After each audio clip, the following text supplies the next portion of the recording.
చనిపోతాను అనుకున్న స్వాతి దగ్గరికి భానుమతి వచ్చి, "నీకు ఎలాగైనా సరే నేను న్యాయం చేస్తాను. నువ్వు రాతో రా" అని చెప్పేసైతే పెళ్లి దగ్గరికి తీసుకొని వెళ్ళి అక్కడ ఉన్న పెళ్ళిని అయితే ఆపేస్తూ ఉంటుంది. అది చూసి ఇంట్లో ఉన్న వాళ్ళందరూ అయితే, "ఏంటి ఏం చేస్తున్నావు భాను" అని చెప్పేసి అయితే అడుగుతూ ఉంటారు. ఆ మాటలు వినగానే అక్కడ ఉన్న భానుమతి మాత్రం, "ఈ చరణ్ ఏం చేశాడో తెలుసా? ఈ స్వాతిని తనకి వచ్చిన పెళ్లి సంబంధాన్ని చెడగొట్టి మరి నేను నిన్ను పెళ్లి చేసుకుంటాను. నువ్వు నా దగ్గరే ఉండు అని చెప్పి తనకు మాయ మాటలు చెప్పి తనని ప్రెగ్నెంట్ కూడా చేశాడు" అని చెప్పేసి అయితే అంటూ ఉంటుంది. ఆ మాటలు వినగానే ఇంట్లో ఉన్న వాళ్ళందరూ అయితే ఒక్కసారిగా షాక్ అయిపోతూ ఉంటారు. ఇంతలో అక్కడ ఉన్న భానుమతి మాత్రం వాళ్ళ మావయ్య దగ్గరికి వెళ్ళి, "మీరే ఎలాగైనా సరే స్వాతికి న్యాయం జరిపించాలి. ఈ చరణ్ ఉన్నాడు చూడండి, ఈ చరణ్ ఏం చేశాడో తెలుసా? ఆ స్వాతిని నాశనం చేసేసాడు. తన జీవితాన్ని నాశనం చేసేసాడు. తన తండ్రి చనిపోవడానికి గల కారణం ఎవరు అంటే ఈ చరణే" అని చెప్పేసి అయితే అంటూ ఉంటుంది. ఆ మాటలు వినగానే అక్కడ ఉన్న వాళ్ళందరూ అయితే ఒక్కసారిగా షాక్ అయిపోయి భానుమతి వైపు అలా చూస్తూ ఉండిపోతారు.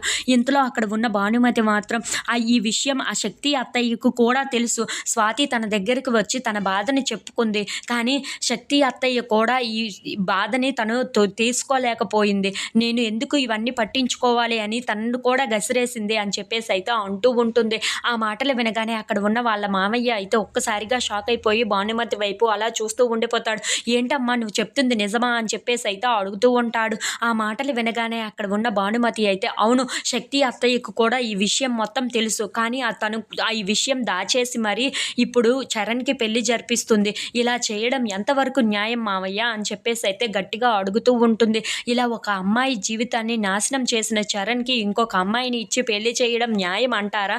మీరే ఏదో ఒక న్యాయం జరిపి స్వాతికి న్యాయం చెయ్యండి అని చెప్పేసి అయితే అడుగుతూ ఉంటుంది. ఆ మాటలు వినగానే అక్కడ ఉన్న చరణ్, శక్తి వాళ్ళు అయితే ఒక్కసారిగా షాక్ అయిపోయి చాలా కోపంగా అయితే భానుమతి వైపు అలా చూస్తూ ఉండిపోతారు. ఇంతలో అక్కడ ఉన్న భానుమతి మాత్రం, "స్వాతికి న్యాయం జరిగే అంతవరకు నేను వదిలిపెట్టను" అని చెప్పేసి అయితే అంటూ